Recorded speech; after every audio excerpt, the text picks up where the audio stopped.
গতকালকে যতটুকু আমরা দেখেছি যে উনি খুব রিল্যাক্স ছিলেন। এত টায়ার্ডের পরেও মা ছেলের আপনারা দেখেছেন যে ওনাদের একটা মিলন হয়েছে এবং এটা অত্যন্ত ওয়ান্ডারফুল টাইম উনি করেছেন। গতকালকে ভারপ্রাপ্ত চেয়ারম্যান সাহেব সেই সকাল থেকে রাত্রে পর্যন্ত 12টা পর্যন্ত এখানে ছিলেন। তো আমরাও ছিলাম এখানে। তো উনি much better.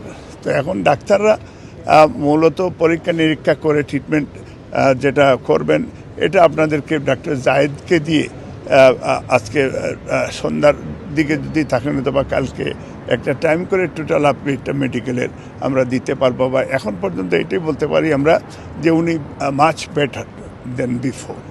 Doctor Zubaida Tarique Rahman তো অফকোর্স আছে, উনার নাতিন ব্যারিস্টার জায়মা রহমান উনিও কালকে রাত্রে অনেক সময় কাটিয়ে গেছেন এবং ওনারা কন্টিনিউয়াসলি এটা যোগাযোগ করছেন আছেন। এটা মানে এটা ইমার্জিনও করতে পারবেন না যে কত খুশি হয়েছেন আমাদের নেত্রী মাদার অফ ডেমোক্রেসি। ইভেন এয়ারপোর্টে দেখার পরে উনি এক ধরনের শাউট করেছেন, যেমন একটা আনন্দের শাউট। এটা একটা অনেক দিন পরে দেখার যে একটা মার প্রতি ছেলের ভালোবাসা, ছেলের প্রতি মার ভালোবাসা, এটা না দেখলে বোঝা যাবে না এই অনুভূতি।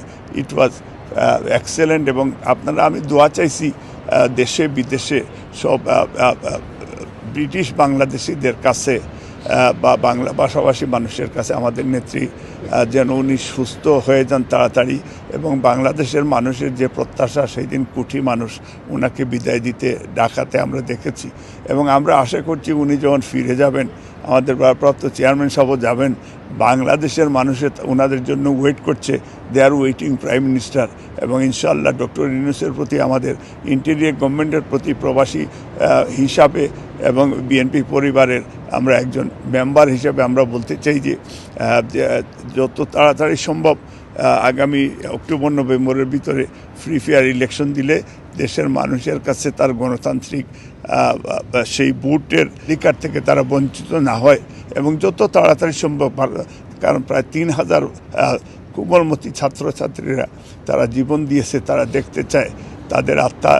আমরা বিশ্বাস করি যে তারা দেশের জন্য, গণতন্ত্রের জন্য সাম্য, মানবিক মর্যাদা, সামাজিক ন্যায় বিচার এটা ফিরিয়ে আনার জন্য।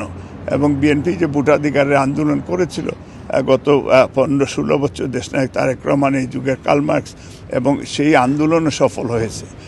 এখন মানুষে ওয়েট করছে অনলি ফর দি ইলেকশন। এবং আমরা আশা করি ডক্টর ইউনূস আজকেও বলেছেন যে উনি অ্যাজ সুন অ্যাজ পসিবল নির্বাচন দিয়ে দিবেন।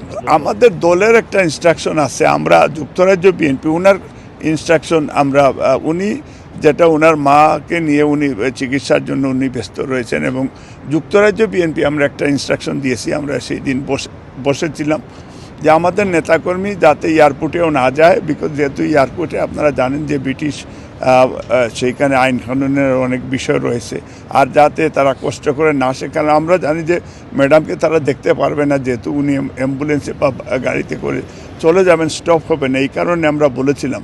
আর এইখানে আমরা বলেছি যে হসপিটালের সামনে অযথা ঘোরাঘুরি না করলে ভালো হয়, বিকজ যাতে আপনারা বুঝতেছেন যে এখন আপনারাও ওই যে আমরা হসপিটালে তাদের ডিস্ট্রাক্ট ফিল করে এই হসপিটাল অথরিটি, আমাদের কোনো আপত্তি নেই, কিন্তু অথরিটি ঢুকতেও দিবে না। আর ওনাকে এখন দেখাও ঠিক হবে না, বিকজ অনেক সময় বাইরের থেকে যে যদি আপনার কাছ থেকে অনেক ভাইরাস চলে যেতে পারে। তো সেই কারণে আমরা ওনাদেরকে বলছি। এবং উনি সুস্থ হলে ইনশাআল্লাহ কমিউনিটি এবং সাংবাদিকদেরকে নিয়ে আমরা একটা অনুষ্ঠান করব, যেটাতে আপনারাও থাকতে পারবেন, আমরা সবাই নিয়ে থাকব।